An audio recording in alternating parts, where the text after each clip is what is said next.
Right, I think we're now live. Good evening and a warm welcome to everyone. My name's Fahim Shakur, and along with Mehran Javid, we're co-founders of MedTalks. MedTalks has been in operation since last year, and we try and actually talk about different medical topics on a regular basis. If you go on our YouTube channel, you'll see that we have over 50 videos on different topics with experts lending their time, wisdom, and experience to go through both medical topics. And today, just slightly tangentially off that track, we're talking about faith and medicine. Faith and medicine is an important topic that's close to many people's hearts. And what I aim to do today, along with the benefit of the panelists, is actually to take you on a whirlwind tour of different faiths and believers of those faiths who happen to be medical professionals or in that sort of a field, along with someone who's a broadcaster and an imam as well, to actually explain what it means to hold a faith and practice medicine. I really hope that you find this enjoyable, some use to yourself. And there is an obvious caveat that the expressed wishes or the actual views that are expressed by the actual panelists are their personal views. It's not possible for someone to completely represent their faith. And so please be mindful of that. I think we hope to stay to time, so it's just gone after 7:30, and we do hope to finish at 9 p.m. The actual agenda, how we hope to do is that each of the actual panelists, and as you can probably see, there are 6 panelists, will have between 5 to 7 minutes to speak first about their faith and medicine and what it means to them. And then after that, we hope to have a roundtable discussion. If you can use the chat function for any questions, and we will go through those in the second part of the evening. Right, I think the scene is set. If I could please ask Ajmal Masroor first to make himself available. Ajmal Masroor is an imam, Bangladeshi-born, British imam, broadcaster and politician. He's well known for being a television presenter on political discussions and on Muslim channels as well. Without further ado, Ajmal Masroor. Thank you, Fahim, for your kind introduction. I hope you can all hear me loud and clearly. With these modern technology, we have to learn to talk and check and multitask, press various buttons, answer various messages, but we will get there eventually. My particular focus for discussion this evening is going to be about Islam's perspective on faith and medicine. There is a saying of the Prophet where he said, for every disease, God has created a cure. The responsibility is upon us to go and look for the cure, not wait for God to send any cure for ourselves. The concept of doing everything within our capacity to change our own destiny, our own fate, our own condition is embedded in the Quranic teaching, where God says, and God doesn't change the condition of those people who don't change what is within them. There are numerous sayings of the Prophet and examples of his companions where they have done every single thing to demonstrate the need as well as the essence of that endeavor. They endeavor to find a solution to our problems. There's a nice story of a companion who was in his house, bedridden. Prophet hadn't seen him in the mosque for a few days, so he went to look for him. He went to his house and he found him on his bed, shivering with high temperature and fever. So he said to the companion, "Are you okay? What's going on?" Found out about what was happening. So Prophet said, "You've been like this for a few days. Why haven't you sought medicine?" The companion said, "Oh, Prophet of God, you said that anyone God loves most, he gives them temperature and tests them with fever. Because I want God's love, I'm enduring it." Prophet said, "I said that, yes, but I did not say you should not go and get medicine first. You should go and get medicine and then go through the test and then the endurance. You'll be loved by God, definitely." That forms the most important basis, ladies and gentlemen, for myself as Muslim, about my faith and my approach to medicine, my approach to finding solutions to problems. There's a story also attributed to the life of the Prophet when he said, if a fly falls on your cup of tea or a drink, dip it completely and then throw it out. And the companions looked at the Prophet saying, "Why?" He said, "For on the fly, on one wing contains the poison, on the other contains the cure." You can take it literally or you can take it metaphorically. Now we have science and advancement on medicine, we find that with the COVID-19 is a good example. It's the very COVID-19 that is being taken from the virus itself and injected in people's body to create the antibody.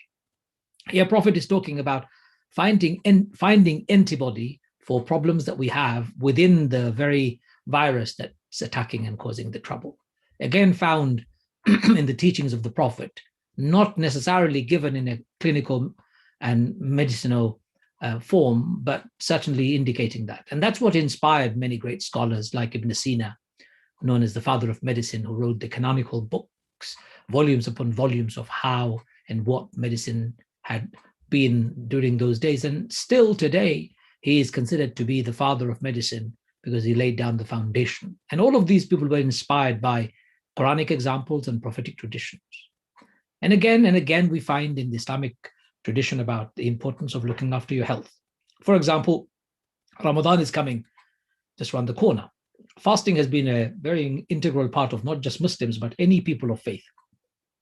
The Quranic verse that talks about fasting actually talks about fasting has been prescribed upon you, just like it was prescribed upon people who came before you, so that you may attain God consciousness. In other words, you could refine your mind, your thoughts, your body, and your whole being. I certainly find Ramadan's fasting to be the most spiritually uplifting moment of my life. 30 days of bliss, absolute bliss. I don't have to worry about food. I don't have to waste time looking for food. I don't have to do anything to find anything else but my spiritual nourishment. Ladies and gentlemen, that forms the most important basis for my mental and physical well-being. In the month of Ramadan, amazing things happen to me. I lose weight, at least 7 kilos to 10 kilos every year. And I'm so happy that it happens. That's a byproduct of my discipline. I don't indulge in fatty food. I cut down on sugar intake. And I've never been a tea or coffee drinker at all. So that's not a problem for me. It enables me to discipline myself around my diet, around my perception to food, around my yearning and cravings. And I'm able to overcome them all because I become the master of my own self rather than my food and my cravings. Not only do I feel amazing after having lost 7 kilos, I also feel spiritually uplifted, connected with my fellow human beings, my family, God, my own body and my own self. Food smells divine after a whole days of fasting. Somehow my taste buds are on their, I suppose, edges because they've been waiting for food. Walking by a bakery is a killer. I love bread, and the smell of bread just drives me up the wall. When I was younger, it used to be even crazier when I would walk by fish and chip shop. Oh, I used to love fish and chips with some vinegar and salt in it. But Ramadan is a time for us to gain that discipline physically as well as spiritually and medicinally. As you know, this has been trialed across many parts of the world. Fasting has been trialed as a great way of re-energizing, boosting, and reigniting life into our immune system.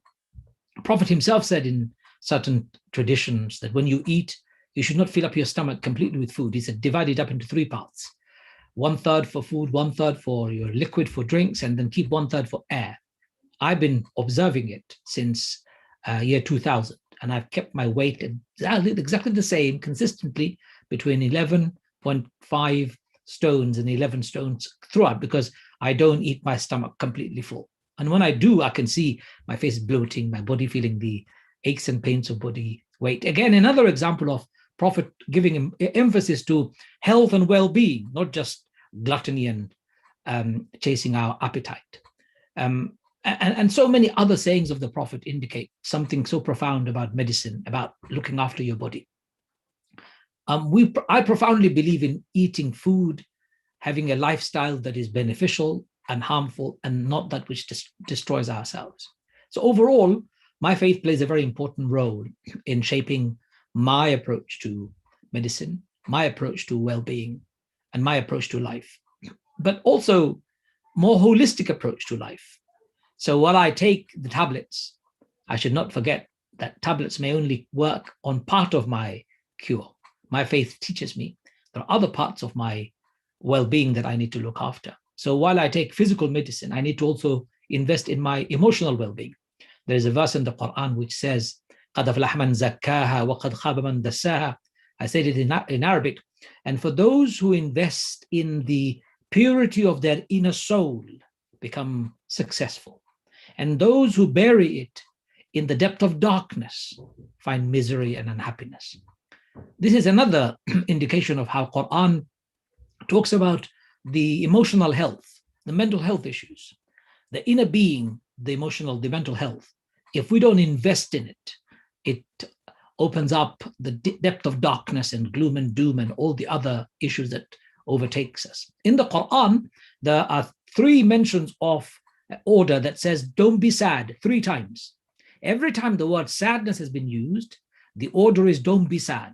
In other words, don't allow sadness to overwhelm you, because the Islamic approach to mental health is this concept of sadness is just an opening to a deep, dark space from where coming out becomes very difficult for people.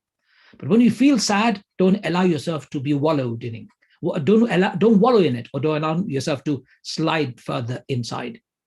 All of these are, for me, Quranic injunctions to invest in my mental well-being. Invest in it, not bury my emotions, but express them, deal with them, become emotionally intelligent, become aware of my emotion and emotions of other people. So again, just to connect them all, Islam for me is my faith of 1.8 billion people of the world today.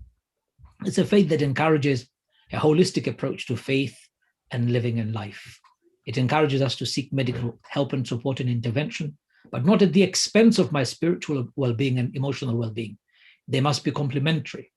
And it teaches me to take control of my own destiny by taking control of what I eat, where I spend my time, how I spend my time. There's a verse of the Quran that talks about seeing with the eyes of my heart. In other words, it really puts it back to me, saying you can see with your eyes, that is your physical eye, but seeing with the eyes of your heart is more important. It talks about ears with which you see, with which you hear. You have ears, but you can't hear. You've got eyes with which you can't see. You've got heart, but you can't feel, because you've not invested in your emotional or spiritual inner well-being.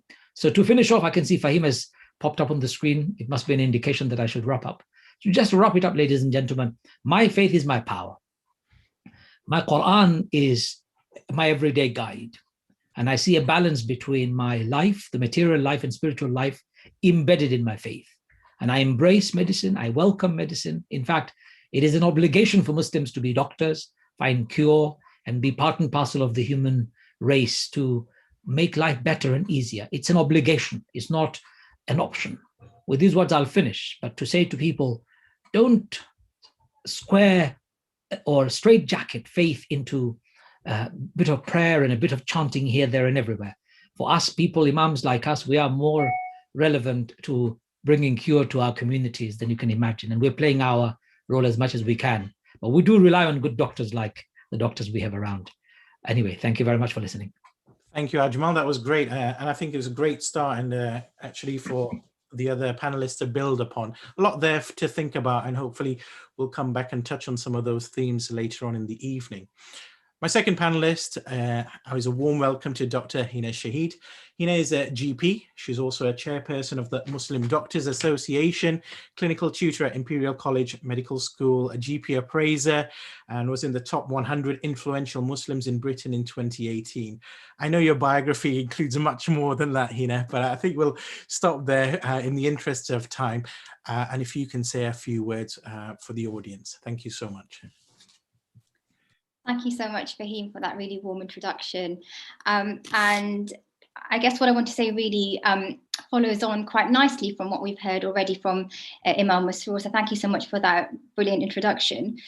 When it comes to faith and medicine and healthcare, I want to begin by stating very clearly that faith is a hugely overlooked determinant of health. We know that from several studies, hundreds of studies, if you just put into PubMed, faith or religion, spirituality and health, within a few seconds, you'll have 1 million hits back. So there's a huge volume of literature which shows the beneficial impact that faith has on health. So for example, we know that people who have a faith belief have reduced incidence and quicker recovery from mental health illnesses, including depression, reduce substance misuse, have improved coping mechanisms with long-term illness and disability, with stress, have better palliative care outcomes, have reduced all-cause mortality, increased life expectancy, reduction in incidence of heart disease and cancer. So a lot of beneficial impacts. And Imam Masroor outlined some of the positive health messaging that Islam promotes when it comes to the way that we perceive health, the way that we perceive health professionals. But I know that these are not just specific to the Islamic faith, these are across many faith traditions as well. The COVID-19 pandemic has really highlighted that close intersection that we see between faith as well as ethnicity and wider social factors. And we've really seen faith-based organizations, community influencers and leaders come together to support their communities, to make sure that they are given support and advice around COVID, and not just kind of the health information, but the huge practical support that we've seen through pastoral care, mental health support, burials. I mean, I could go on and on, but the value that faith communities have added in the pandemic has really been remarkable. But still, we see that faith is something that isn't really spoken about when it comes to medicine in the mainstream. It's still very much a marginalized issue. When we look, for example, at the World Health Organization definition of what health is, it's a state of physical, mental, and social well-being in which disease and infirmity are absent. But actually, we know that health is a lot more than that. And if we go back to Aristotle, who's one of the greatest thinkers, he said that well-being involves physical, mental, and spiritual states, being in harmony. So we see this spirituality, this element of faith, religion, spirituality being stripped away from what modern medicine is and what modern healthcare is supposed to provide. One of the questions that I get asked quite a lot is, well, if faith provides such a positive influence on health and health outcomes and behaviors, why is it, for example, in the UK, that we see some of the worst health outcomes in the Muslim community? And I think it's really important for us to acknowledge that and to understand that in a bit more detail. So, for example, during COVID, we saw that report that was published in June last year, which published the outcomes on COVID by different faith groups.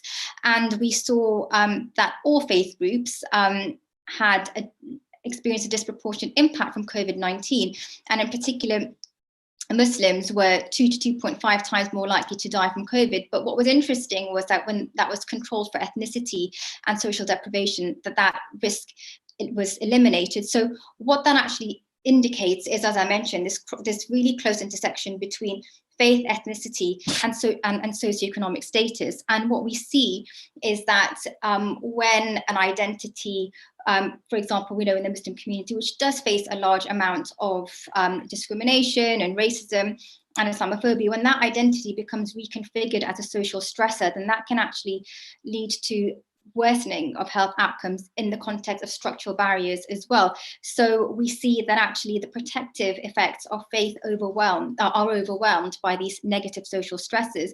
And so that's how I think it's really important for us to understand that it is not because you belong to a faith, in this case the Muslim, the Muslim identity, that you have poorer health. It's because there are all these other factors that are in the mix. I also want to comment on some of the experiences that, and this is based on personal research that I've done with Muslim doctors who work in the NHS and what their experience is like in healthcare. And again, the context in which these experiences occur is again within that very secular space where the understanding is that faith is private, it should be left at home. And so colleagues feel that they can't really bring their whole selves to work. So this notion of professionalism and how that completely strips off a very important aspect of faith doctors' identity is something that we do need to talk about when we're looking at well-being support for people that are working on the front line. Also, there's been some really fascinating work done by Dr. Ying-Fei Heliot on this conflict that exists between this, this notion of religious identity and professional identity, because professionalism really is about inculcating a moral identity in, medical students, in junior doctors, and throughout the career. But then where do our faith values come into this development of a moral identity? And finally, what we do see when we have this context of I do want to say that actually what we see is this kind of secular fundamentalism, because secularism is completely taken out of context, where it's secularism is about tolerance, it's about respecting difference of different value systems and beliefs. What we see actually is here people are being treated as being kind of intellectually inferior because of this seeming incompatibility between science and reason and religion and revelation.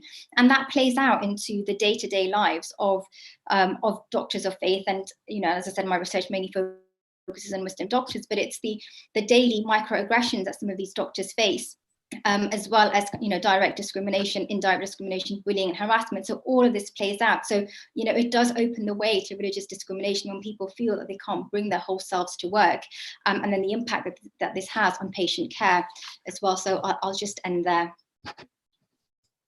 Thank you so much, Hina. That was again very insightful, and thank you for your Islamic perspective. I want to move on to our next panelist, who's Professor Marilyn Druce. Professor Druce is an endocrinologist by trade at Barts in London. She started her undergraduate studies at Cambridge and continued clinical training in London. And she has many roles in a professional capacity, which include Deputy Dean for Education and Head Governance for undergraduate MBBS and dental program at Barts in London. And also she's also the president of the London Jewish Medical Association for the UK, and also works for other things as well, including for different journals. Professor Druce, Marilyn, could I ask you to say a few words on the topic? Of course, thank you, Fahim, very much. Thank you for the invitation. And not only did I purposely and intentionally keep my stated introduction short, because what I think is really interesting and important about this event is the discussion points, but also actually, Fahim, you've totally done half my job for me by doing the bit about saying who I am. So there's virtually nothing really for me to say. But the reason I've been invited here really relates to my work life, clearly as a clinical endocrinologist and educationalist and researcher, but also my involvement with the Jewish Medical Association, which gives you the clue, therefore, that I was born and brought up in the Jewish faith. And I clearly, that a bit like all of the other individuals here, is part of a broad spectrum of belief and practice. But for myself, I'm a practicing or observant Jew. This means really a complication in that we talk about faith and we think about the Jewish faith, but when we define faith, we sort of define it as a trust or a confidence in something, or a strong belief in the doctrines of a religion. And I know that Hin has already sort of alluded to the fact that I'm not sure if Judaism in general, or for me, is entirely like that. It lives at the intersection of race and religion and ethnicity and faith, because Judaism starts from where you're born. So I'm Jewish because I'm born Jewish. It doesn't actually matter what I do or what I believe. I'd be Jewish if I subsequently decided that my entire life was going to be devoted to secularism. Of course, I may make a choice about following the doctrines, and that then becomes all about what I practice. And Judaism is a religion of observance and of practice. What I believe, what my faith is almost secondary to that. It's important, but actually I don't need it in order to carry out my practice. I can be a practicing Jew no matter what. So defining what we mean when a colleague says, culturally, is this important to you? Or do you believe this? Or would you do this? Or would you be identified in this way? Sometimes means quite different questions and quite different things to different people. What lots of people ask, and again, sort of come out a little bit in our conversation so far, is the question as a doctor about whether that kind of life and approach is in conflict with the scientific basis of medicine and the application of logic and the application of facts as they have been found out. And that sometimes gets taken to be in opposition to the idea of holding a faith or being part of a religion.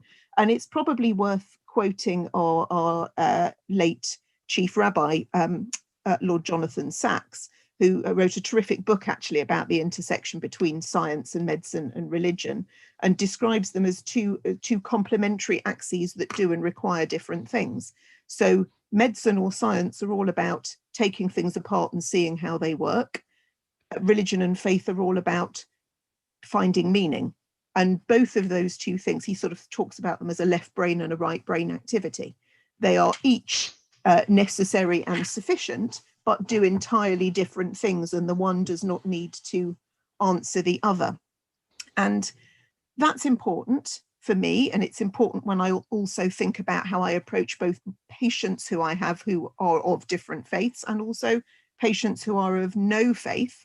And it's also important when I think about Hina's point also around the importance of faith and health. And I know we are a multi-faith group. We're all going to be interested in singing the praises of and being positive about what we understand about the very clear data around spiritual practices and their protective factors around health and well-being outcomes. And there's lots of different sources to tell us this. But equally, none of us should be misled that that's the entirety of the story. And it's not only because of intersectionality between ethnicity or poverty or social standing. Actually, some faith groups do have particularly higher incidences of certain inherited disorders, or may have hold particular beliefs that make it difficult for them to intersect or to interact with health promotion activities or treatments in the way that we might like, or they may, there are certain subgroups of Jews who choose not to educate themselves on certain points, or who find themselves with limited access to such education. Now, we all, of course, ask ourselves how medicine's viewed in our faith, and Judaism being a story of evolving sources, it will come as no surprise that you can find sources in the oldest biblical literature to suggest that we should just trust in God and let it happen. Subsequent sources in sort of Talmudic times that suggest that actually, no, people are permitted to practice medicine, through to subsequent discursive sources from Maimonides, perhaps our most famous doctor, and onwards, suggesting that in fact there is an imperative to heal, and there is an imperative upon sick people to seek healing when they need it. And it will come as no surprise to those of you who are well versed in the archetype of the Jewish doctor, and I know all Jewish mothers are extremely well versed in the archetype of the Jewish doctor and are wholly encouraging of it in their children. It will come as no surprise that actually medicine is held both in high regard and of critical importance in pretty much all sectors of Judaism. And therefore we then can start interacting with the really interesting questions about what that means for how we do stuff, when we do stuff, what things are and aren't appropriate, and some of those really difficult ethical grapples that I'm sure we're all going to come on to when we chat about them. We all have very similar flashpoints, I imagine. Thank you so much, Marilyn. That was really insightful and fascinating. And certainly we'll be talking further about the compatibility as well as the incompatibility between faith and medicine. So certainly that's something for the panel to talk about. So thank you again. Our next guest is Dr. Bhavna Pandya, who joined the NHS in 1995 after qualifying from India as a kidney specialist. She became a consultant nephrologist and physician in Aintree Hospital just over 15 years ago. She has extensive experience empowering minority voices and also chaired Equal Opportunities in Nephrology Committee, Renal Association nationally. She's also a committee member of Medical Women's Federation UK, as well as a chairperson for the BAME staff in her trust specifically. Focusing a bit more on faith, she is a medical panel member of the Hindu Forum of Britain and is involved in a number of health-related initiatives for the Hindi community, She's also a trustee for Arsha Vidya, UK charity, which is dedicated to traditional Vedic teachings. So certainly keen to hear more from yourself, Bhavna. So over to you. Thank you. Can you hear me? Yes, I can. Hello? Can you hear me? Good evening, and thank you to the organizers for giving us an opportunity to take part in this discussion about faith and medicine. Here I'm representing Hindu Forum of Britain today. Faith, in simple translation, as common Indian would understand, means something or someone to trust on. This can very easily be related to individual beliefs or religion, as one believes or follows what he or she trusts on. Medicine in simple term means healing or curing to help improving health. To accept any medium as medicine, one must have faith to believe that it will work. Therefore, faith and medicine go hand in hand, a simple meaning and explanation. Now, if we go into the depth of these words, there are different faiths and beliefs. And also there are a variety of medicines to help one's health. Now, looking at Hindu perspective, which is more of Sanatan Dharma practices since many millennia on and around the Indian land. The principle is, probably this shlok is quite known to many people. Hom sarve bhavantu sukhinah, sarve santu niramayaha, sarve patrani pashyantu, ma kashit dukh bhag bhavet. Hom shanti shanti shanti. So this is a Sanskrit shlok, and the meaning is, may all become happy, may none fall ill, may all see auspiciousness everywhere, and may none ever feel sorrow. Om, peace, peace, peace. Medicine giver and receiver, they both need to have faith in oneself and each other. The doctor, as we call Vaidya in Indian medicine system like Ayurveda, is committed to dharma or duty, which we call it professional oath while prescribing or treating the patient. There is a quote I would like to mention, which is in a Sanskrit one, from a great poet called Mahakavi Kalidas, who lived around 4th or 5th century. The quote is, Sharir Madhyam Khalu Dharma Sadhanam. The meaning of this Sanskrit quote is, the body is the medium to accomplish all what we as human want to do. Therefore, it is important to keep the body happy and healthy. Now, this quote is reflected in all the Indian languages, regional languages. And I would say in Hindi, Pahla Sukh Nirogi Kaya. The meaning is, the first happiness is the disease-free body. If we think we control ourselves, as doctors, we seem to behave as we have full knowledge and control to prescribe, and the patient thinks that the prescription will work if they follow what they are told to do. However, the Sanatan Dharma considers this as an organized order, and the one who organizes this in form of natural law and order is the Supreme, and this Supreme is called Ishwar in Sanatan Dharma.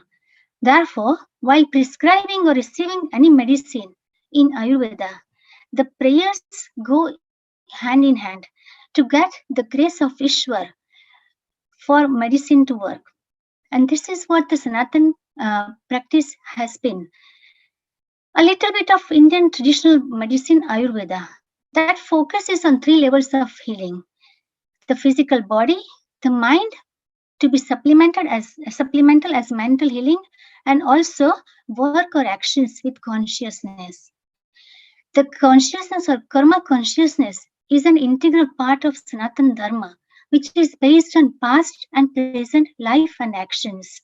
To accomplish this type of holistic approach, the scriptures are involved by prescribing medicine to support the manas or the mind and the atma or the soul, which is for long-term cure.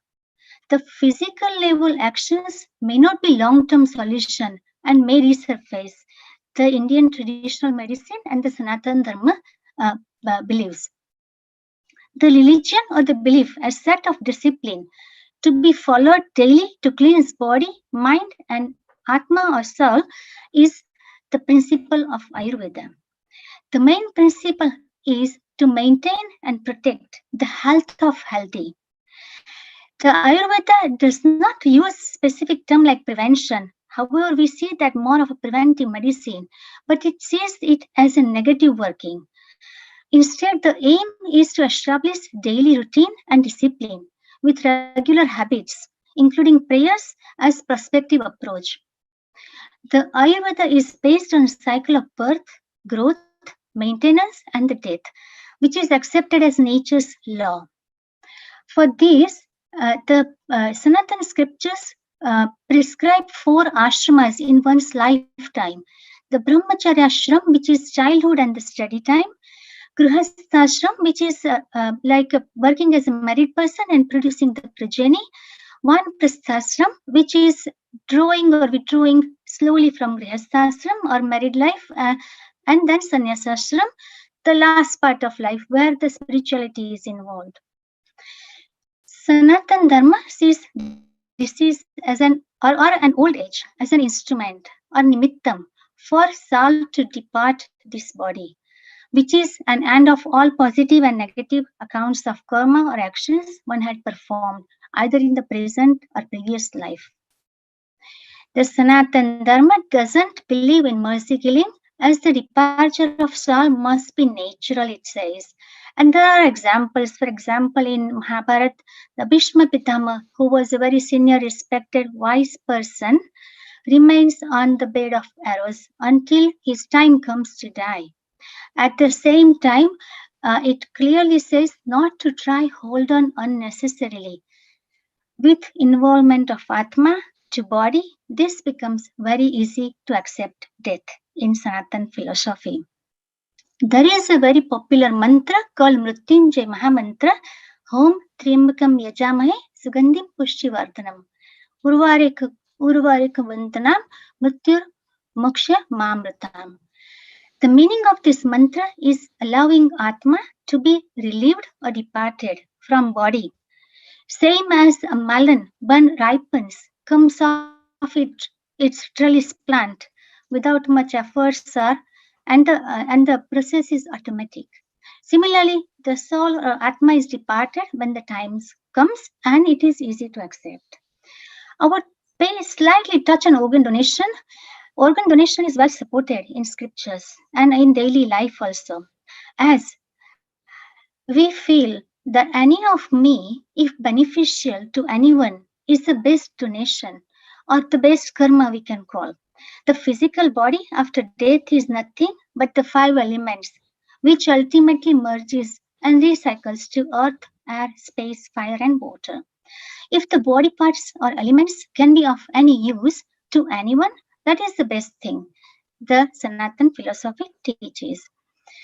There is a story also in scripture, a sage Daditi, he gave his body to make a weapon to kill the demon. The human body dissection also was part of teachings in the Gurukuls in ancient time for qualification as an Ayurvedic doctor or Vaidya, we call it. Briefly on fasting, all the Sanatana sects involve fasting at different levels and different types. However, the main point is fasting involves prayers as spirituality, which is an element to support the mind to improve the health all over. The last thing I would say, just a quick quote, which the Sanatana Dharma or philosophy believes in, Vasudhaiva Kutumbakam. The whole world is one single family.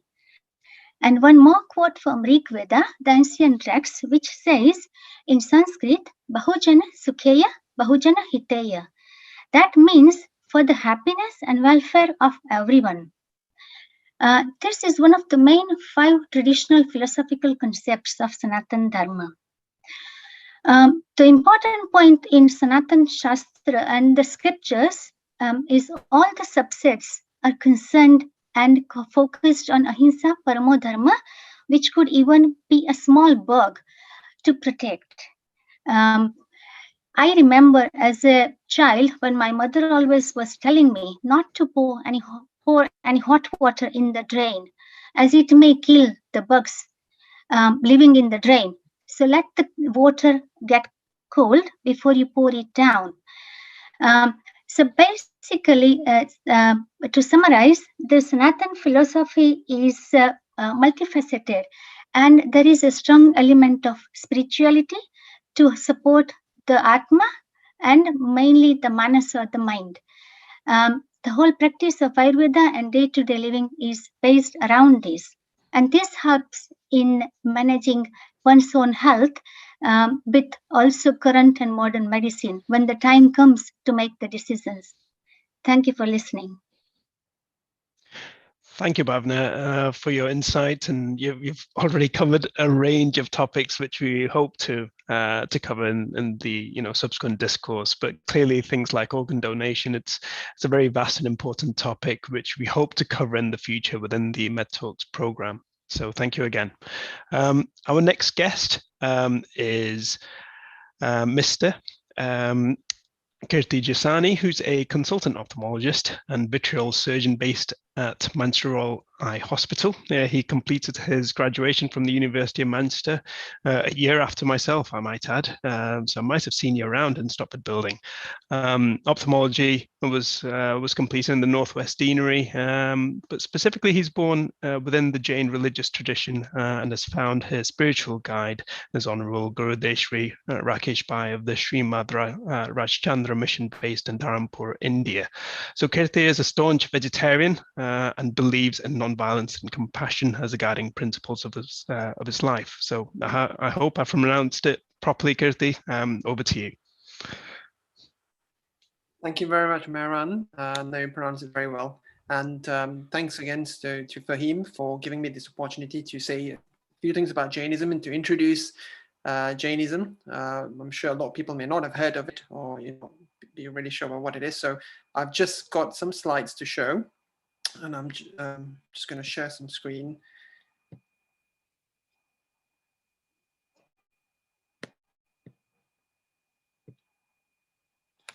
Right. Can everyone see that? I hope.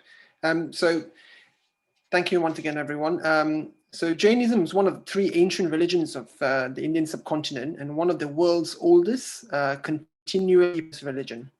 So there are currently about 6 million followers worldwide, out of which about 5 million are in India, which represents about 1% of its population. It's long been respected as one of the world's most peace-loving religion because of its strict doctrine of non-violence, which in the Sanskrit word is ahimsa. You will all know Mahatma Gandhi. He was born a Hindu and but he was an admirer of Jain teachings and adopted the doctrine of non-violence, which is how he created movement for independence in India. In that every living entity is a soul, from bacteria to plants and to animals and then humans. And it's got one of the most exhaustive ways of describing life forms, which it says are about 800 over 1,000 forms.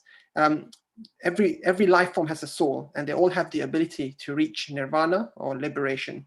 Each of these souls is considered of value, and hence Jain endeavor to treat each forms of life with respect and compassion. The distinguishing feature of the Jain philosophy is its belief in the independent existence of soul and matter. So it believes in two substances, mainly broadly divided into living and non-living it's matter. And it's different from many of the mainstream religions as it focuses on the doctrine of karma. I'm sure everyone knows what karma roughly is. In other words, you reap what you sow. Rather than, it doesn't believe in a creator, destroyer, or omnipotent God, hence making it a transcendent religion. Jains firmly believe in an eternal universe where there is no creator that created it or destroyed, or it doesn't get destroyed, and it moves eternally in its own laws. The soul, which forms the basis of life, is neither created nor gets destroyed. The karma philosophy is very strong, and it has a very strong emphasis also on non-violence, morality, and ethics. As I said earlier, we believe in you reap what you sow. Jains believe that the soul is trapped in the cycle of birth and death. And until we can break free of that cycle, we get reborn, and we believe in the theory of, and the theory that one can get reborn again, and until it breaks free from that cycle to reach nirvana or liberation. And liberation means eliminating all karmas which are attached to the soul. The path of liberation has been propounded by great masters. So how does one's soul break free from that cycle of birth and death, which is caused by karmas? We have had great masters of the past, or we call them tirthankars, and who have attained themselves through self-effort, attained the path of liberation and showed them around. So the image that I'm showing is the last tirthankar of this time era, which Lord Mahavir, and he was believed to be on the earth about 2,600 years ago. And it's a historical figure, 599 BC to be exact. The main religious premises of Jainism, before I move on, this sculpture is 2,600 years old, and it's in northeastern India and is believed to be made by Lord Mahavir's younger brother in resemblance of how he looked. So the main religious premises of Jainism, as taught by Lord Mahavir, are non-violence, as I said, non-absolutism, anikantvad, non-attachment, and abstinence from sensual pleasures. Jains are very strict vegetarians, and very many choose to become vegan. We try very hard to avoid harming any living things. And as Dr. Pandya just said earlier, from childhood, or probably from birth, we're sort of told not to tread your path very carefully. We won't, if we see an insect on the floor, we'll try and lift it and move it away from our paths, and never sort of kill anything by intention if possible. Jains don't drink alcohol or take drugs that might alter their state of mind and affect their judgment or decision making.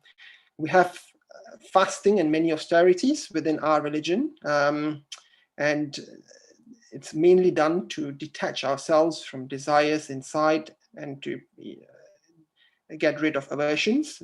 Many Jains will choose to go without food, drink, or both for a period of time, and it's most common during our main religious festival, which is the Parushan, and that's sometime in August, September each year. The Jains' commitment to non-violence and non-possession limits the type of lay occupations they can pursue. We've traditionally been textile and trading merchants, dealing in jewelry and in the financial business, but today we are also prominent in the medical field and technical industries. The Jain community is a prosperous one, and it has enabled them to be generous patrons. So the image that I'm showing you are of Jain temples.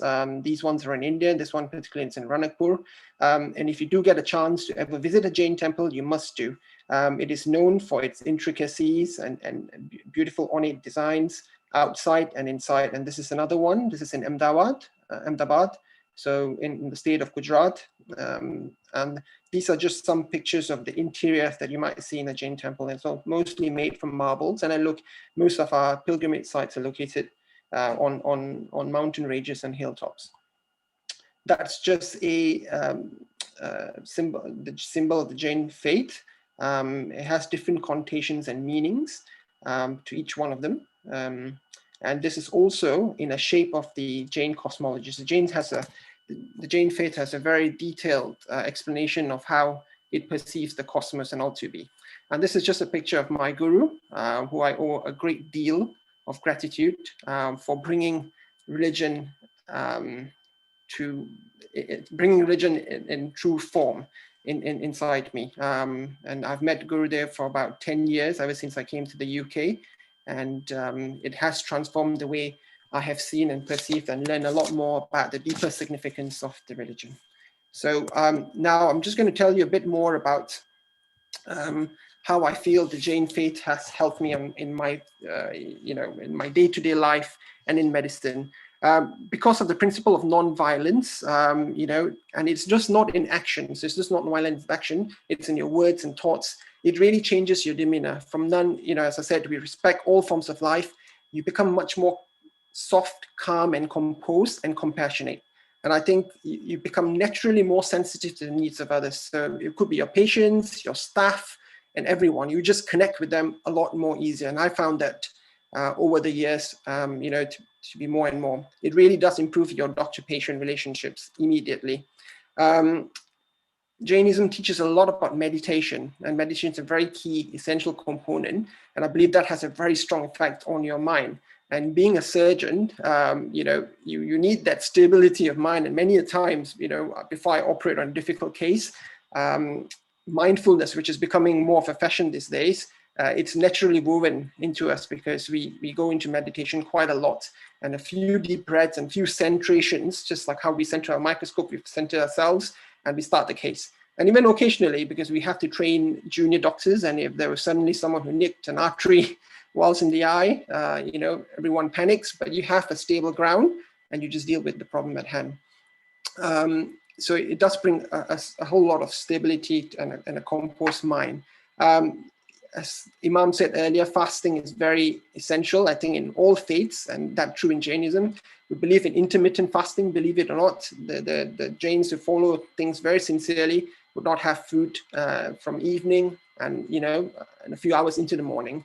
And all this regular austerity sort of help us, prevent us from indulging in excesses, and keeps your sort of mind and body quite alert and agile. I said the Jain principle of non-absolutism has really helped me. I believe that it allows me to explore other sets of beliefs and cater my responses to patients based on their faiths. Because every faith, as I in the last few talks, I do wonder why do we have so many faiths? We are all guided by the very same basic fact, and I think medicine, we are very, very well in place, to display that diversity, the unity that we have in diversity. We are all sort of driven by that basal feeling of compassion and wanting to make a difference in other people's life, and it's our patients' lives that we're talking. Katie, are you okay if we finish your? Sure. And one thing that I've found is, I think medicine has helped me increase my faith in religion, in my religion, because of death, that you see death sometimes, you see the impermanence of life and the fragility of things. So that's one thing that's, I think, has helped me become more spiritual, rather. Thank you very much, everyone.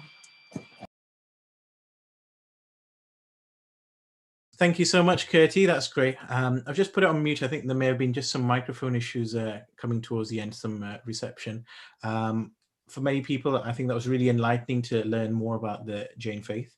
And I hope we've got a bit of time at the end to have a discussion with everyone. Our final speaker is Dr. Mark Pickering. Thank you for patiently waiting to speak, Mark. Mark is the Chief Executive of the Christian Medical Fellowship, or CMF for short. I gather, looking at his biography, that he was actually involved as student secretary as well, and as a GP, and worked as a prison GP, I gather, in Yorkshire as well. So maybe something you wish to bring into tonight. And really now in his remit as Chief Executive of the CMF, he also is influential within the BMA. And I really look forward to hearing about the Christian perspective tonight. Thank you. And over to you, Mark. Thank you very much, Fahim. It's a great privilege to be here. It's been really fascinating to hear the different perspectives of our other colleagues who've gone already. I think for us, just to really tell a little bit of a story to finish off in this section. One of the descriptions that we have in Christianity of Jesus is the great physician. And that's a good way to introduce the way that we see things, because when Jesus' ministry, when he was on earth, was basically teaching and healing, and that is exactly what Christian doctors do. So we find that really motivating and really sustaining. It helps a lot of Christians get into medicine, and it keeps them there when things are hard. So it's not just that it's a respectable profession for things to do, or something even that we're commanded to do, but we're following in the footsteps of Jesus through that. And right throughout the Bible, both in the Hebrew scriptures and the Christian scriptures as well, we see that all the way through, God has been reaching out in love and actually coming amongst his people and, in a sense, suffering alongside them, getting his hands dirty and getting involved the rough and tumble of human life and existence. We see that right back in the Garden of Eden. God was walking and talking there with Adam. We see that many times throughout the Bible, and of course ultimately we see that in Jesus when he's coming down, suffering on our behalf and being with us. So for Christian doctors to be able to get involved with the daily lives and the difficulties of our patients, it really is mirroring in many ways some of the things that Jesus has done for us. So when we think about who humans are, in the Bible again, we see in Genesis that humans are made in God's image. Now it's a phrase that's right there at the bedrock of the Bible. So both in Judaism and Christianity, in some way we reflect the nature of God. That doesn't mean that he looks a certain way. It's just that we reflect his nature, something to do with our dignity, the way that our minds work, the way that we can have rationality, have various other things like that. And so because every human being is made in God's image, then every human being is of infinite value. Even when that image of God is marred and defaced in different ways, whether it's through addiction or through mental health problems or the ravages of physical disease, God's image is still there, and we see that great dignity and value in humanity. And so that often leads Christian doctors to go and work in really difficult places. So it's what got me into prison, working as a GP with prisoners. And it leads many other Christian doctors to work in difficult situations, both in the UK and in other countries as well. And healthcare is a profoundly Christian thing to do. There are lots of examples of that. So the very first Christian doctor was a Greek physician called Luke, and we often know him as Saint Luke, who wrote the Gospel according to Luke. So he was one of the people, one of Jesus' first followers, who wrote an account of Jesus' life, and he was a doctor. We see it in many of the ancient hospitals that are in our country, and particularly in London, St. Bartholomew's, St. Thomas's, St. Mary's. These have grown out of monastic institutions where there were places of caring for pilgrims, and they went on to become places of medical science and care as that medicine advanced into the modern age. Florence Nightingale, the mother of modern nursing, she was a Christian, and she was applying her Christian faith to really start that whole movement of modern nursing. And then, of course, palliative care and the modern hospice movement from Cicely Saunders, who again was a Christian in the way and really applied that, the care that she brought to people. So for many centuries, Christians have seen their medicine and their medical careers as service to their creator. So there have been Christian medical and nursing societies all around the world, really since the mid-1800s. They've come together to encourage each other, to serve the vulnerable, to express their faith in God by caring for those who are also made in God's image. And Fahim said that I lead the Christian Medical Fellowship. That's a UK fellowship of Christian doctors, nurses, midwives, and students. We've been going since the 1940s, so we're almost as old as the NHS. But there were other organisations that we grew out of that go back to the mid-1800s. And today we've got about 4,500 members around the country and beyond. And our mission statement is uniting and equipping Christian doctors to live and speak for Jesus. So that following the master is very much the idea that we're putting across there. So what does that look like for Christians in medicine? Well, we want to encourage each other, to support each other, to be better doctors and better Christians together. And particularly, we want to be praying together. We're asking God to help us to serve him better each day, to share his love, to bring us healing, and to live out his values. We want to be working together for the vulnerable, whether that's here in the UK in difficult situations or in low and middle income countries all around the world as well. And then, of course, there's the ethical values. So we often find as Christians, and many of us from different faith perspectives may find that some of the things that we want to do or the way we want to practice medicine can be in conflict with secular values. But it's really important for us, I think, not just to be seen as people who are, against all this bad stuff. We don't do this, we don't do that, we don't like that. It's very much about being able to tell a better story, to say, we're not just clever monkeys who evolved out of slime with no purpose, and whether we live or die, it really doesn't matter. We are incredibly valuable beings made in God's image. And so we want to be able to tell something more about the value of life and humanity, about the importance of community, family, supporting the vulnerable. And all of these things ideally come through when we think about Christian medical ethics. So in summary, being a Christian doctor, it's a huge privilege because the great physician himself is he's the one who really motivates and sustains us. So it's not following a principle, it's following a person. Thanks very much. Excellent. That was great, Mark. I really enjoyed listening to that, and it's just been fascinating listening to all of you. Right, that's all the introductions over with and the monologues. Now is for the actual panel discussion. We started a bit late, so if I can be charitable enough to ask if the panelists and the audience would be able to stay till 9:15. I think after that, we're taking up too much of everyone's evening. In no particular order, but let's go back to Ajmal. Ajmal, I want to start on the topic of obviously balancing faith and medicine. I think we want to spend a few minutes on this. This is a big issue. I think balancing family life, medicine, but actually your actual faith and medicine. If you've got any tips on how doctors should actually manage the stress, we're still in a pandemic. If there's any tips from your faith, and then we'll go around the table to talk about balancing it and also managing stress. Thank you, Fahim. And thank you to all the other panelists. I thoroughly enjoyed listening to you all. I had to also break off for a couple of minutes to go and do my prayers, balancing between my prayers and my panelist responsibility. As Muslims, we have to pray 5 times a day. And many people ask, how do you manage that? That's one of the biggest de-stressor for my life. I always equate my 5 daily prayers with my mobile phone charger. If my mobile phone dies of battery, then I need to charge it. My soul needs a charge, and that charge comes from my 5 daily prayers.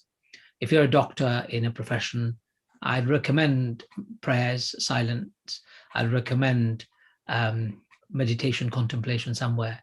Finding a quiet space just to switch off, drift away. It's one of the greatest way of rejuvenating, as well as getting your inner strength back. So that's one. Secondly, you see, stress is a very natural thing we all have in life. The term stress itself may sound very stressful, but it is a normal human reaction. What is the biggest problem is how you manage it. So for me, the best way I recommend people to balance between their work, their commitment to their faith, and all the other side issues, including stress, is to have 3 simple elements of faith. One is, for myself anyway, is that I believe God doesn't give me any more burden than I can bear. I have that profound belief. What I have now, I can bear. The difficulty that I'm facing now is not too much for me to bear. That belief. Secondly, for I am going through difficulty, there will be ease coming very soon. Just like day is followed by night and night is followed by day, ease is always followed with difficulty, and difficulty is always followed by ease. Having that belief. Third, is that my life is a life of constant trials and tribulations. It is through these tests and trials that I become stronger. My immune system becomes stronger. My resilience gets stronger. My faith, my spirituality gets stronger. I become a stronger person. I've had many illnesses in life. My mother told me only recently that I nearly died of typhoid. I had, what's the other one that is like a pandemic? I can't remember it's called. It's where you have a terrible stomach. I don't know the name of it, but I was very little. The entire village, apparently, thousands of people died, but somehow I survived. I've had TB, I've had 2 operations, I've so many, but I'm absolutely fit and healthy. No problem. Become stronger by each. Cholera, thank you, that's it. Cholera is the problem. And so many other people have suffered. Just want to finish off. I was standing in the mosque one day and I saw a gentleman coming into the mosque on his wheelchair. I looked at him and I started talking to him. Somebody then came in on a crutch. He had 1 leg and 1 leg missing. Then I was standing there. So 3 of us. I had 2 legs. One had 1 leg missing, and there was another one with no legs. And I stood there thinking, God has given me 2 legs because God knows if I had any other, I would not be able to cope. The man who had no leg, God has given him that test and a trial for his life because God knows he can cope with it. And I looked at them all and I said, we are all facing our own tests and trials in life, and we're all passing and succeeding. So in your life, ladies and gentlemen, whatever challenge and troubles you're facing, just keep that in mind. Balance comes when you have the right faith, right belief, right attitude. And balance is lost when you don't have that belief, that attitude, and that perception. That's great. Let's mix up the order a bit. Can I come to you, Marilyn, on this topic? Do you have any insights from the Jewish faith as balancing faith and medicine, and obviously any tips that from your faith in managing stress? We're in a pandemic, and just that we can all share universally. So I'm not sure that it's special to Judaism. It's special to having any faith, in a sense, which is, I think, the best way to balance stress is to know what your purpose is. And it's easier to know what your purpose is. Lots of people know what their purpose is irrespective of faith, but it's very grounding and centering to understand what your purpose is in the wider scheme of things in the context of your faith. And therefore, that's what I use to balance stress, but it'll be different what I consider my purpose to be to anybody else who's here. They'll be doing it their way. There's no question, of course, that as well as the potential for conflict around belief, faiths that have a strong observational aspect, such as Judaism, brings its own practical stresses that one has to manage irrespective. So a little bit like the Imam was saying, although he was saying it in a very positive way about bringing prayer into the working day, it's important to do. It's not so straightforward if you're an A&E doctor on call without a break. From the Jewish point of view, although saving life overrides Sabbath observance, we all know that not all of medicine is saving life. Some of it's rather mundane and constructive, but may not necessarily be so easy, therefore, to sort of create the necessary work-life balance about that aspect of religious observance, or around food rules and managing kosher food, or around any number of other things that to the external world look like a restriction because they're either time bound or they're practicality bound. And it may be difficult to kind of bring that either into the working day or into a difficult time like a pandemic. So those are all food for thought, as well as the good bits about having a reason and knowing why you're doing things, I think. Great. Mark, any thoughts on this topic? Yeah, absolutely. Just three words: Sabbath, idolatry, and suffering. So the Sabbath principle that goes right back to Genesis in the Hebrew scriptures, the idea that God made the earth and then he rested. There was a cycle to it, and just it doesn't necessarily mean that he made it in 6 24-hour periods, but the idea is that he did the job and then he rested. And that's why we have the 7-day weeks. We're meant to work and then rest, and work and then rest. And if we get too much work and not enough rest, then the stress will get worse. Clearly, it's harder in a pandemic like this to switch off and to get the rhythms when life is just one long Zoom call. But we can do that even if we have to work hard to do it. Then about idolatry, all through the Bible, we're told that we must not worship anything as much as we worship God. We mustn't put anything on the same level. And we're not. Most of us are not tempted to well, I mean, idolatry might look different these days for many of us, but I think we can very easily worship our work, and if we are the respectable doctor in our family or wherever in our communities, then we can be the ones who are driven to be working all the time for whatever reason. And actually we can step back and say, we have a job to do, it's important. However, our worship of God and living the life that he's intended for us is far more important than that. So we can see it smaller. And then I think just in terms of suffering, when we can see the suffering of a stressful week or a stressful pandemic, in the wider scheme of things, where we can step back and see the bigger picture, is really important.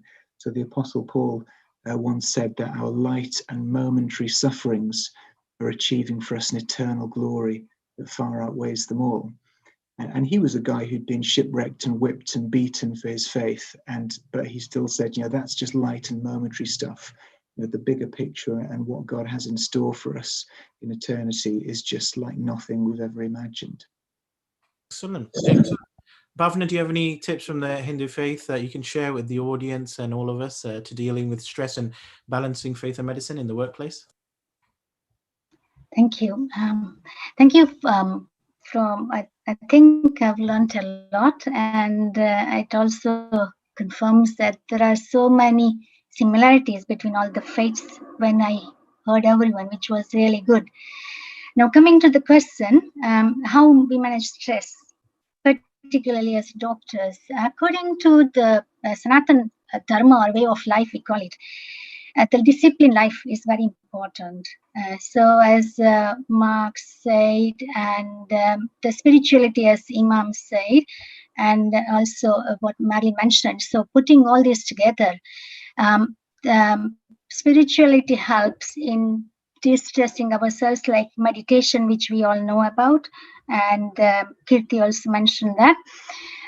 Making it disciplined, it helps to have some rest, which is important and necessary to have regeneration in the body, which we continue to use. So that is really important.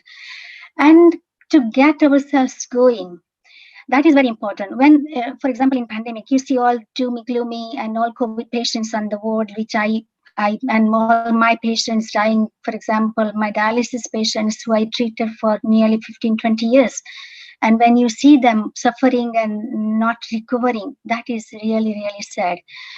At that stage, the philosophy comes, which I explained earlier, that one has to go and it has to be accepted. And there is a reason for one has to depart. And at the same time, keeping that philosophy and spirituality in your head, what I also believe, and what the Sanatan philosophy also says, karmanyeva adhikarasya. So what I have to do as my duty is to do my best for the best action to protect and prevent anything wrong happening, and to protect and support my patients. The result, we leave it with Almighty, or the Supreme Power, Ishwar.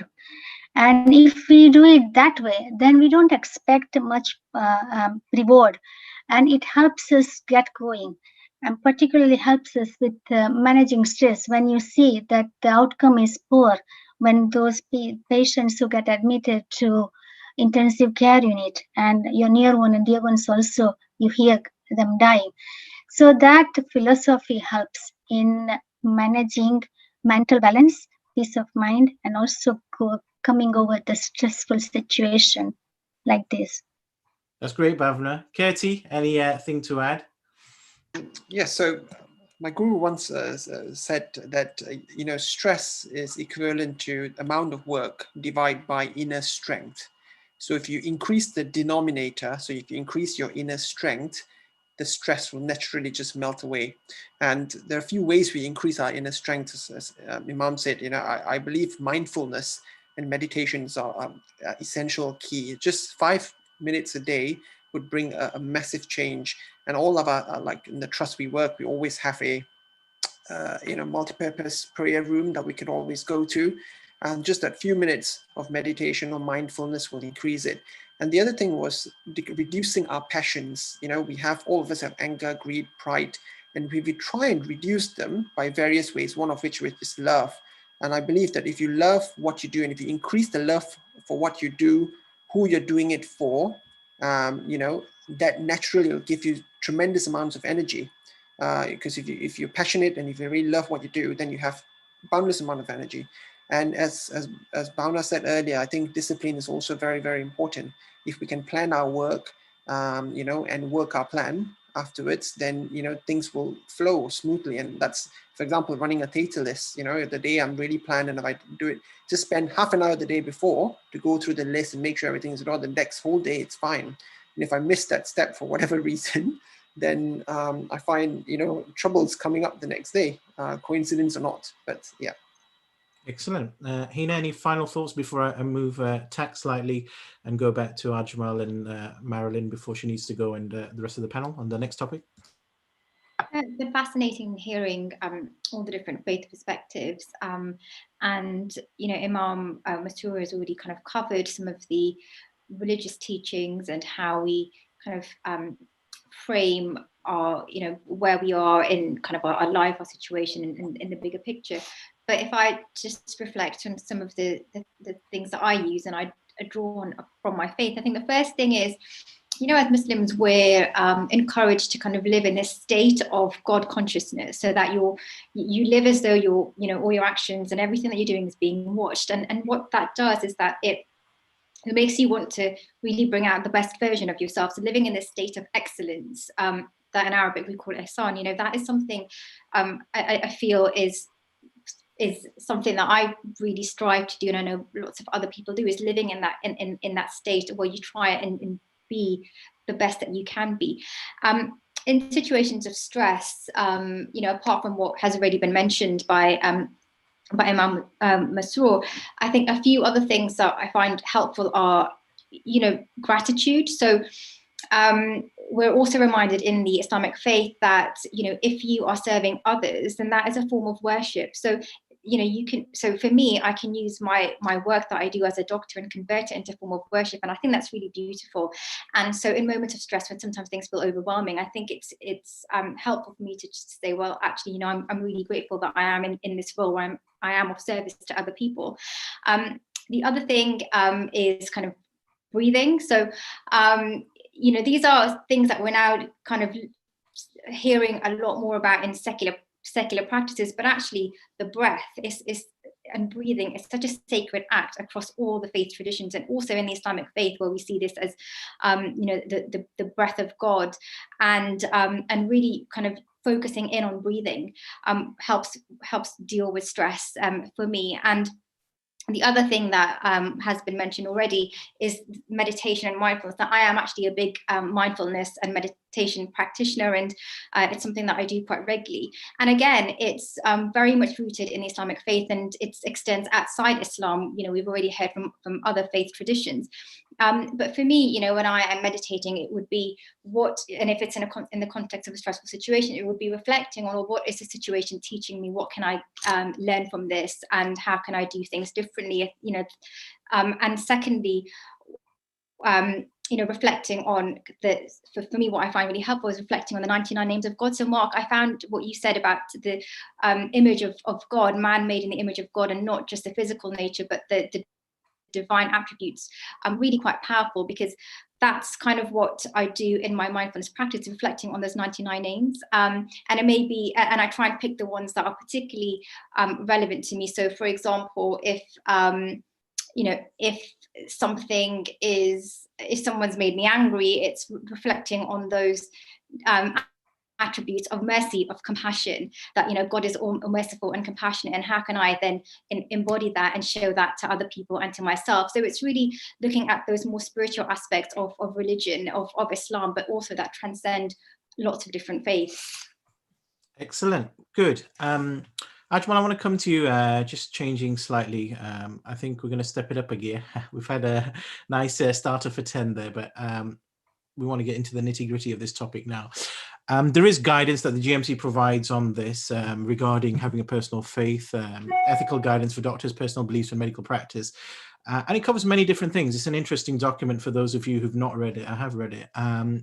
And really, I'd like some tips, Ajmal. I'd like to start with you and then get Marilyn before, and then the rest of the panel, about what tips do you have for maybe practitioners if they've got, say, for instance, a conscientious objection to something, say a procedure or something, without causing the patient any distress or implying judgment. I think that's an important thing in the world that we're in now, and just how practitioners should maybe think about their faith and the impact it has on making maybe best interest decisions, which may be in conflict with your own personal beliefs.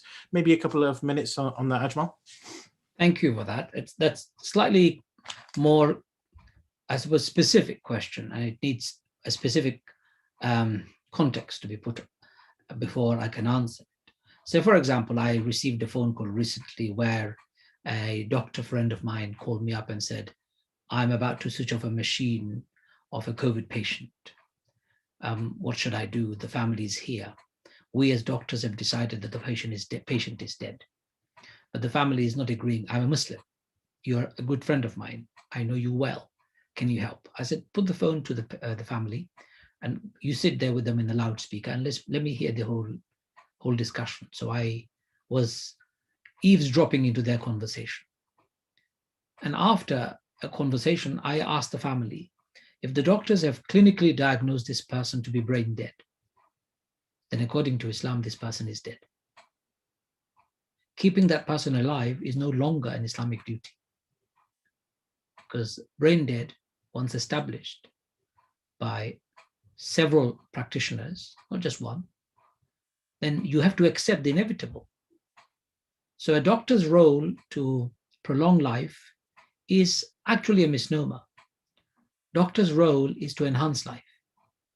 Life cannot be prolonged or shortened. We live or die by the decree and will of God. If we believe that, it makes it easier, whatever we do. So medical ethics is a very important topic, and that requires a lot of conversation. In Islam, we need to save life under all circumstances. But there is no obligation to prolong life, because who am I to prolong it? So we need to establish when the cause of death or exact moment of death happened. Once it's been established, it could be that you will have to accept the reality. I have also another story of a friend of mine who was into a coma last October. I didn't know. I only saw a message from him a few weeks ago that after 3 months of being in the coma, they decided to switch his machine off. 3 doctors.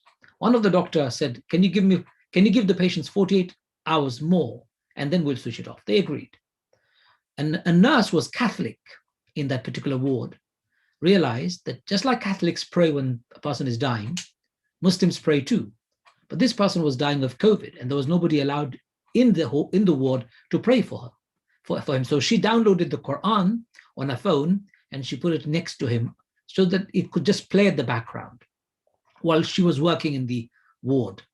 Suddenly she noticed the patient who is supposed to be dead and whose machine is going to be switched off, his lips are moving with the verses of the Quran. She couldn't believe it. She thought that must be a reflex action of something. So she switched it off. 10 minutes later, came and put the Quran next to him again, and the lips of this patient started moving again.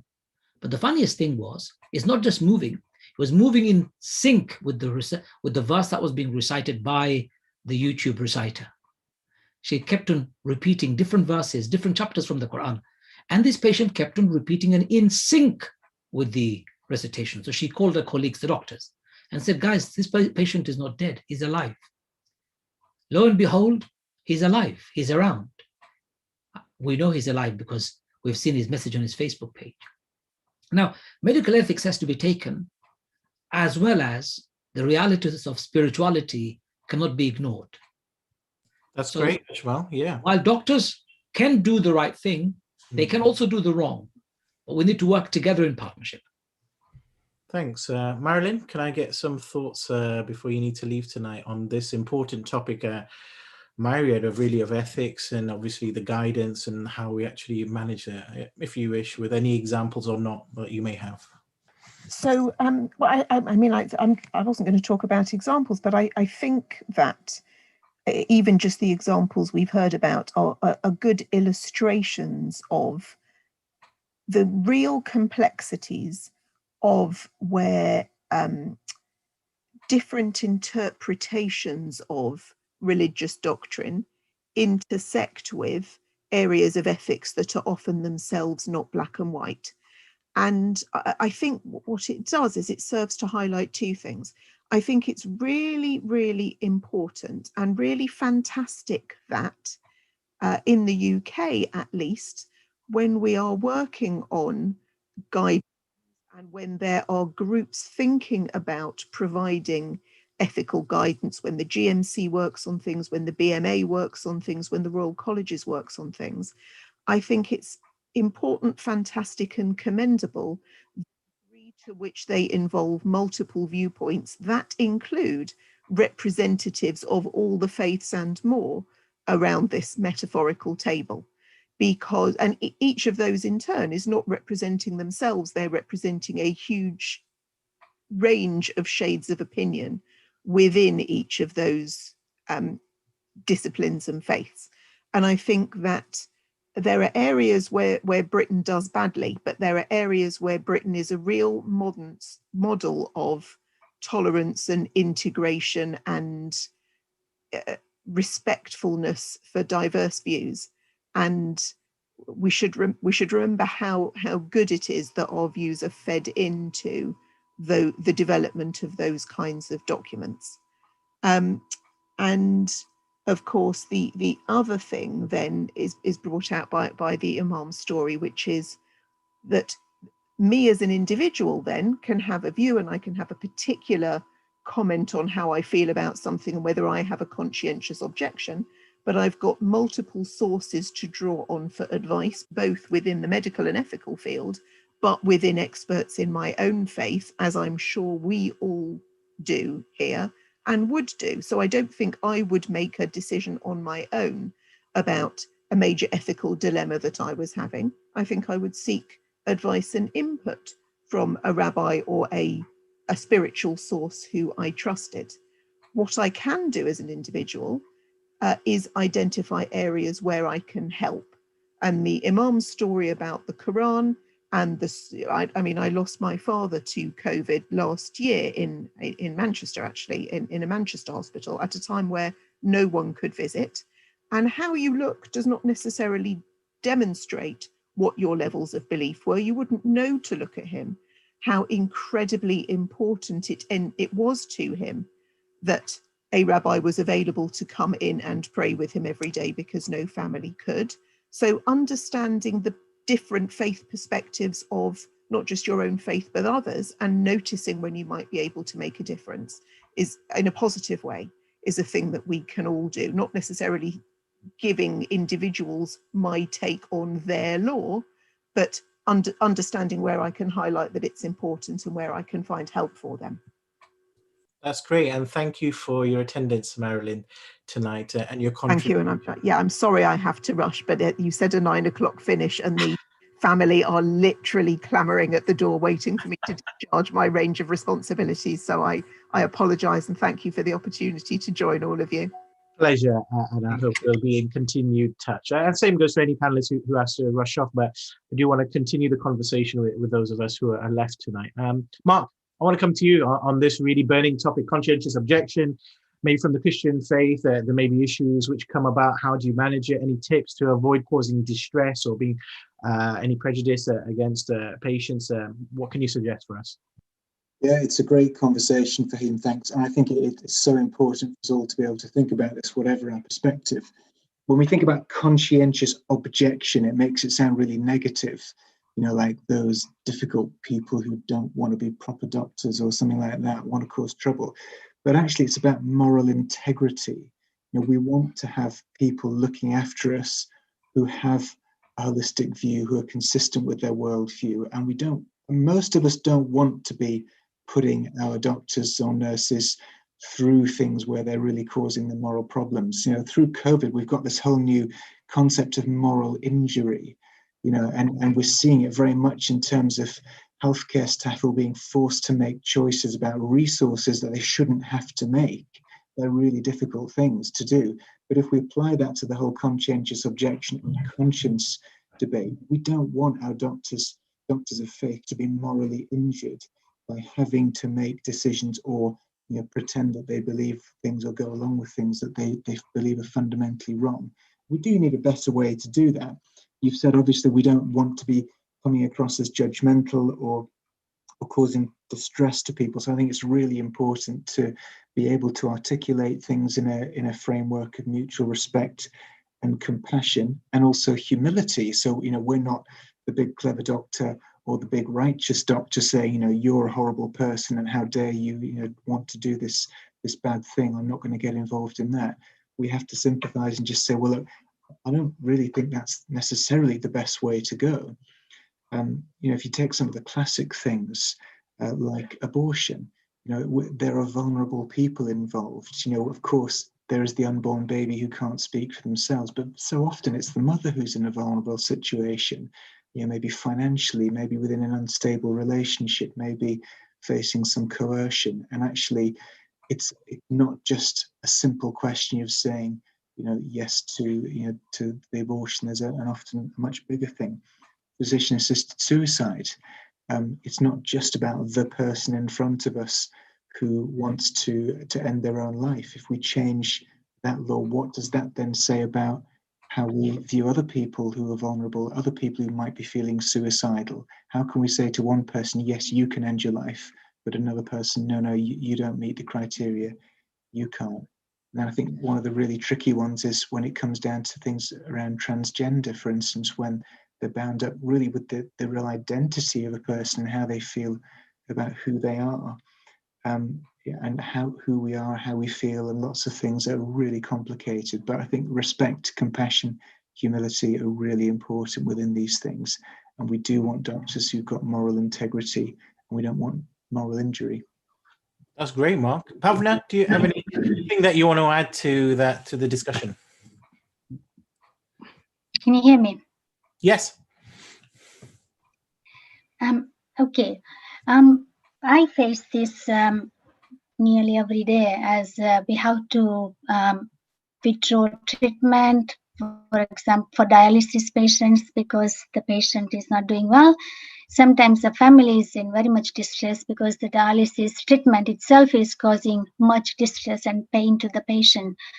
So this, when we have to make this decision, the spirituality and the faith aspect, it comes and helps all of us, as we heard from Imam, Marilyn, Mark. It is so helpful to have that background. And in particularly for me, according to the Sanatana Dharma principle, we live our life, if well, according to the principle, internally focused and addressed without being obsessed of prolongation life. That should be the aim. And with that involvement, departure of soul or Atma, it becomes very easy for the patient and for the family, and also for the person who is treating that patient. As I said, I do have a rapport with my patients and the family for a long time. Some of them have got 20 years family sort of rapport. So it is very hard for us also to make that decision. But the scriptures also say that treatment should be taken when required to live well, value well, but not for the sake of prolongation. We also get help from our General Medical Council, as Marilyn said. We get so much information and very thoroughly described how we approach this situation. In particular, when you have to make the decision of stopping the treatment or withholding some form of the treatment, etc. So that guidance, particularly in this country, is very helpful. And as the Imam said, there was the story about the point that the patient was alive. That also, I think, we all need to know this type of scenarios and stories so that we can be more careful and more vigilant in our day-to-day practice, so that this does not happen when we manage the decision and we manage these patients.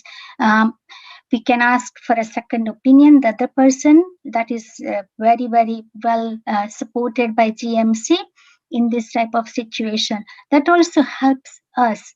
Help us in a way that that you are not making that main decision, which is for ending someone's life.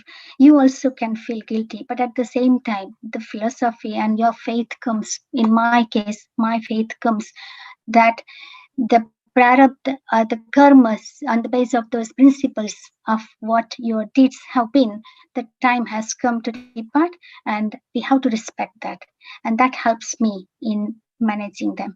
But the duty, as I said, my duty is to support as much as possible, as best as I can.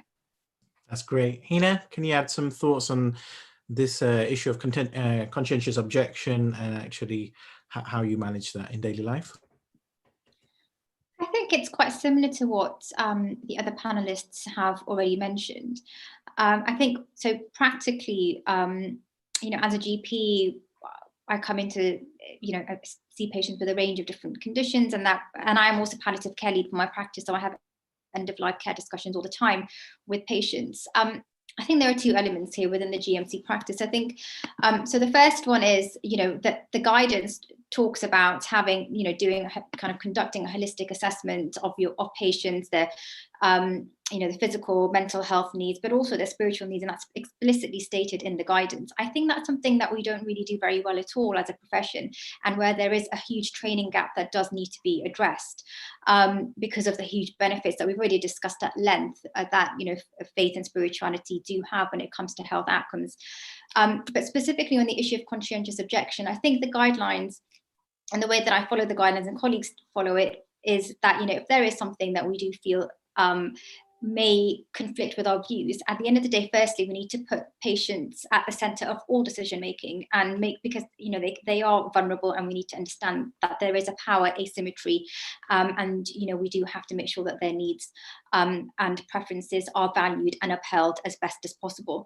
So practically what that means is referring to another colleague if there's something that I'm not comfortable with. And in all honesty, in over 10 years of practice, I've not really had any issues with that, where I have felt my personal beliefs may have contradicted with what my patients wanted. So a typical example is termination of pregnancy or abortion.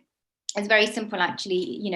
Patients can self-refer themselves to abortion services, and so my role there is to just give them that information, and then it's between them and the service provider. So I'm not denying them any treatment. So I think it is, the guidance is quite practical.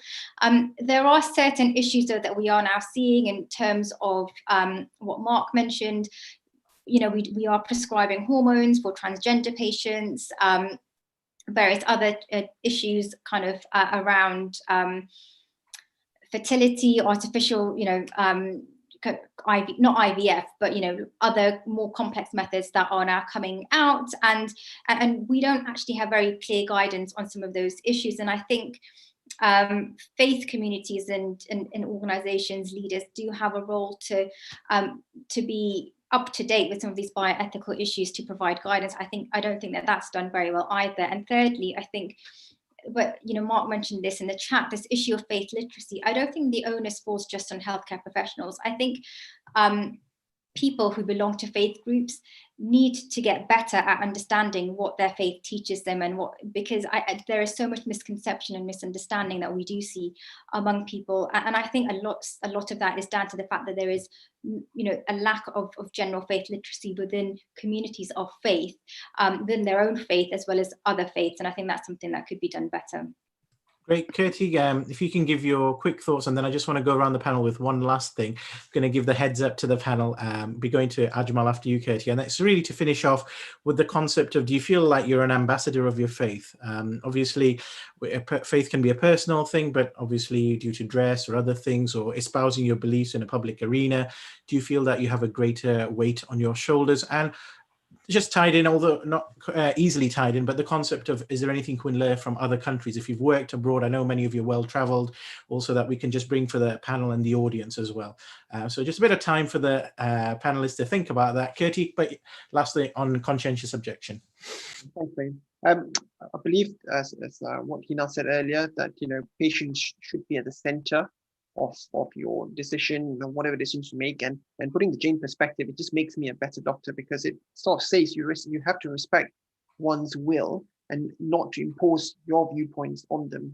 That's the primal principle, equality, that leads to the concept of patient-doctor relationships, and they are equal partners in the healing process.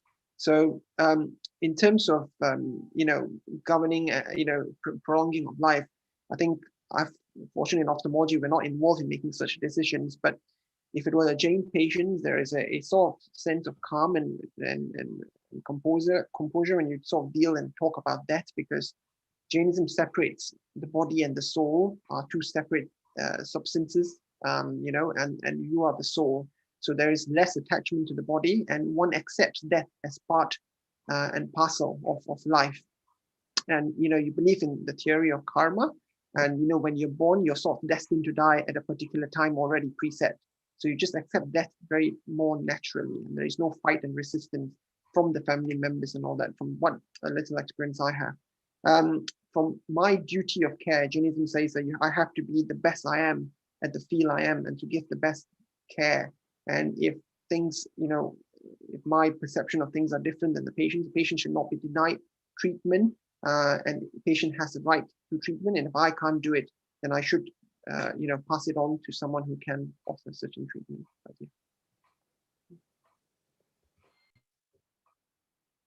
Ajmal, just for the last round robin, really, before we actually finish the evening, I watch your Facebook and I know you're well traveled. You've been to many countries. So even though you may not work as a medical practitioner, you may have come across things that you found interesting in different healthcare systems, the way they balance faith and medicine, or what you think we could actually inculcate in British society. And also this concept of being an ambassador for your faith in the workplace. Well, there's a lot crammed into one question there. I'm not sure if I can answer it that quickly and succinctly. I think we have one of the best model for medical healthcare in the world, the NHS system that we have here. Very close to my heart. I believe this is the closest one can get to what Islam aspires to, collective obligation to look after one another, rather than the American model of private and individual responsibility. So I actually adore Britain and British NHS for the way it's been designed. Long may it live without it being destroyed and privatized through the back doors by various governments. And I don't want to make a political statement. I suggest we also think of making sure that we just don't do also patchwork medical care to people. It should be a holistic care for a person. We are composed of 3 elements in our body as far as Islam is concerned: the mind or the intellect, the physical body that we have, and our soul that Bhavna has mentioned in her presentation, the Atma, she calls it. The soul in Islam is called the Ruh. All 3 needs to be taken care of. All 3 needs to be part and parcel of our overall medical treatment. I know medicine deals with the physical element of our illnesses. I understand that, but it also needs to be respectful of the spiritual, emotional health, our intellectual health. Otherwise, it may do the patchwork from the outside, but the inner healing will not happen. So my recommendation is we use NHS model that we have in the UK, cooperative help and support, but we look at more spiritually based, more holistic approach to cure and as well as balancing our faith with it. And the concept of being an ambassador for the faith. Yes, it is very important. We are all ambassadors de facto, just by the fact that you call me an imam in itself is a title that I carry. Dr. Hina Shahid is wearing a headscarf, visibly present as Muslim. I don't think it's just the visibility of it. It's also by how we approach things, how we manage things. So a lot of my friends during Christmas break, hospital doctors, consultants, etc., they take the Christmas shifts, enabling all their Christian colleagues to go off and enjoy their Christmas holiday. That's an ambassadorship that we offer to one another, doing the same thing for Jewish colleagues, Hindu colleagues. This kind of reciprocal relationship of benefit and mutual dependency on each other's faith and each other's generosity is what would enrich our experience of both receiving the care and offering the care. Excellent. Bhavna, your thoughts on being an ambassador, if you feel that's true, and also the concept, if you've worked either abroad or from your travels, about things that we can actually inculcate in British medical system, that actually marrying the whole concept of faith and medicine together. Thank you. Yes, I think we are, and I personally believe that we are the ambassadors for NHS first as a doctor, and then the faith comes along with it, like body and soul. The body is the doctor's body, but the Atma, soul, is the part as a faith. So yes, that has to go together, and NHS is great, as Imam said and everyone says. So we have got support from GMC guidance and all the policies and protocols which we work with. However, I think, as Hina also said, there is a little bit of lack of spirituality or faith element in the management or treatment, and also in training, which I do agree. Now, I was qualified as a nephrologist in India. So I worked in a couple of states in India for my qualification, and also the nephrology training or kidney specialty training as well. So while working there, the approach is more of in particular end of life approach is quite different than what I noticed it here. But while working in here with the support from the NHS guidance and the GMC guidance, we do follow that. But as I mentioned earlier, that it will be better to have some faith or spiritual element, in particular to focus more on prevention aspect. However, Ayurveda doesn't say, as per the Indian traditional medicine, it doesn't say the prevention, but the approach of daily lifestyle. We call it healthy living, which I prescribe every day to my patients in my clinic. Healthy living is keeping healthy as healthy. So don't think about prevention, just keep what you have been given and gifted to perform as a human in your life. And the next and the last thing I follow is karmani vadikarasi, which I mentioned. I do my duty as best as I can, keeping patients in the center. And then don't look for the fruit. As long as you've done the right thing and the best thing, the fruit will come through. That's great, Bhavna. Kirti, anything you want to add to what Bhavna said about being an ambassador, perhaps, or even the concept of living or working in a different country that we can maybe use in the UK? Yes, so I think as medics, we are not just ambassadors of our individual faith. I think which we all are, being in this forum, talking about our own faiths with a lot of passion. We're also ambassadors of compassion in action. We all have to have that in our hearts, and we put things into action. I mean, doctors, we don't differentiate the type of patients we see, and patients don't, from my experience all this while, patients don't choose, I want to see a particular doctor on this or that. You're a doctor, and in any way you go around the world, you're held in high regard and stature, because we have certain qualities that we are ambassadors of. And I think having seen some other healthcares, I think we need a bit more of a holistic approach to us treating patients here. For example, I mean, we could incorporate some alternative therapies. Like my wife's a homeopathy doctor, and I've tried some of the medications and it actually works, but try telling that in medical school and you think it's all bogus. Things like yoga and all that I've seen around in India, that they have actually used it quite successfully in eliminating some disease and not just preventing it, and also helps. In places like Thailand, they use meditation and mindfulness, because majority it's a Buddhist country, and they use that in certain hospitals and all that to help patients there. So I think in the NHS, we've done really well, and I agree with Imam, we've got a very good system here. And, it really touched me. For example, I was just looking for information for this talk, and I found a leaflet for Jain patients. And I was really touched by that, because how do you handle a Jain patient who is on the end of life pathway? And I found that really touching, because we're such a small minority religion, but we are accounted for. So that's the brilliance of the NHS. But if you could incorporate a few more things, such as what I've mentioned, it'd be great. That's great, Kirti. Hina, penultimate, and then obviously Mark, you will get the final say on the issue. So I guess on the question of ambassador, as Imam pointed out, I'm visibly Muslim. I wear a headscarf. Also, I do chair a national organisation, and so that carries with it certain responsibilities. But on a personal level, on a kind of one-to-one, a daily level, I think it goes back to what I mentioned right at the beginning about being or striving for this excellence in all aspects of your life, because being seen as an ambassador, people look to you to kind of and find out about kind of what religious values are through you. I think a lot of information that's passed on about religion or faith is through personal interaction, and so I think that's why anyone who is kind of a person of faith automatically becomes an ambassador to their faith when they start having those conversations, or if they look visibly kind of religious in any semblance, then that's a given.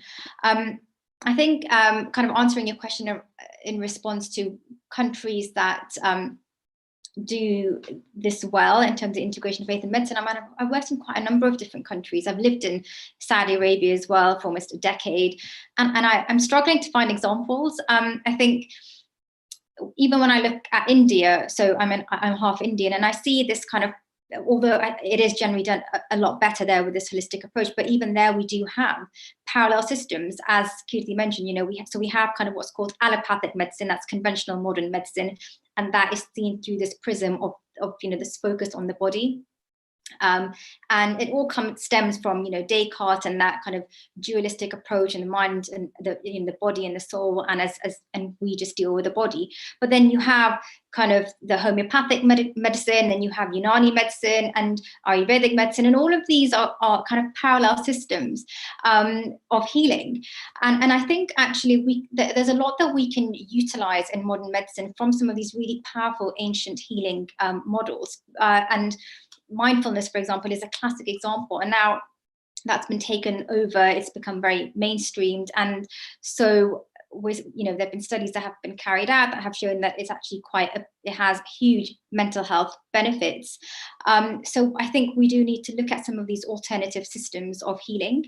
Medicine, the way that we practice, is very much focused on cure, and that's not really what it should be about. It should be about healing people, having this holistic approach, being more human-centered, and we don't really have that. So I think there's a real need for us to look at other models and to evaluate them as well. There's not much research that's carried out into these models because of the way that medical research is funded. But I think we do need to look at alternative ideas and systems of healing and really bring those into medicine, because I think there's a huge amount of untapped potential there. Great. Final thoughts from you, Mark, on the topic, and I'll round up and we'll end the evening. Well, thank you very much. It's been a fascinating discussion, hasn't it? I just wanted to close off with a couple of lines from the GMC's guidance that we've been talking about, personal beliefs and medical practice, because it's often seen as the thing that you should not transgress as a doctor of faith. But I think there's some really great positive stuff in there. The paragraph 3 says, "We recognise that personal beliefs and cultural practices are central to the lives of doctors and patients, and that all doctors have personal values that affect their day-to-day practice." And that's just a great summary, isn't it? Because we don't want to be in some sort of vanilla secular thing where we all just take our real selves off when we come to work, or as patients. We are in such a diverse world, and it is great when actually we can understand and value the perspectives of different cultures and faith perspectives. And of course, we need a way to do that respectfully and to work it through if maybe one value clashes with another, and we have to work around that. But we can easily do that. And I do love the NHS for the way it brings so many people together like that. I think it does do it so well. The other sentence I wanted to bring out was paragraph 29. It says, "In assessing a patient's conditions and taking a history, you should take account of spiritual, religious, social, and cultural factors. It may therefore be appropriate to ask a patient about their personal beliefs." Many people look at the GMC guidance and they think it's a command not to talk about anything personal. We're actually saying, no, you really should, because patients have so much personal stuff going on, and so much of that is about faith and worldview. And if we never ask about that, if we're not faith literate, we don't learn how to ask good questions and talk about some of these personal issues, we're not being good doctors. So I think we need to be able to promote that, get better at it, train medical students in how to talk sensitively and appropriately around faith and cultural issues, learn to respect each other. And that's undoubtedly a positive thing. Thank you so much, Mark. I wish to thank all of the panelists tonight, and forgive me for overrunning my time. Dr. Mark Pickering, thank you. Mr. Kirti Jisani, Dr. Hina Shahid, Dr. Bhavna Pandya, Imam Ajmal Masroor, and Professor Marilyn Druce as well. I hope all of you have found tonight inspiring and something that we can actually take into the workplace tomorrow. Something that a friend of mine told me when I was preparing this or convening this meeting was that for him, maybe there's a concept of duty of care might include duty to be aware. And what he meant by it was that duty to be aware of all these other faiths and religions and how that might be an actual thing. And I think it's something to actually think about and ruminate and mull over in your mind as the final thing on the actual session. I know I've learned a lot of things and I usually consider myself quite faith literate, but I have definitely learned new things. Obviously, in a session like tonight, we can't cover all faiths, but we've tried our best to actually start the conversation and actually cover 5 faiths. And so my thanks again to all the attendees, to all of you who are in the audience watching, and I wish you all a very good